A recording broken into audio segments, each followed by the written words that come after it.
Bismillahirrahmanirrahim. Faslun ari ieu eta hiji fasal. Wa makna la ilaha illallah jeung ari maknana la ilaha illallah.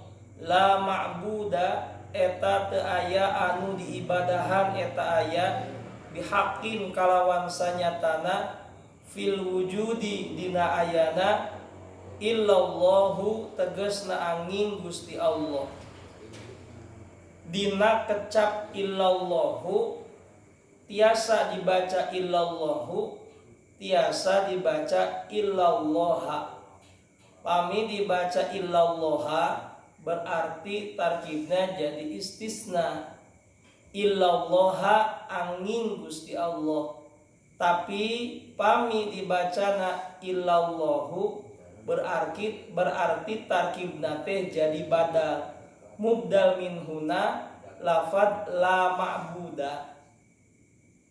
Sabab ieu jadi isim la anu mana tingkahna teh tingkah rofa mahalna.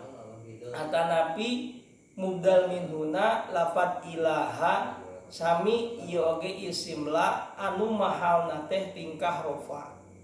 Masnasna tilama tamamin yantasib wa ba'da nafyin. Nah la au kanafyin untuhiba itba umat tasola. Pami istisnana di dieu istisnana muttasil. Berarti tiasa ayeuna dibaca nasab jadi istisna, tiasa ayeuna dibaca rofa berarti janten badal.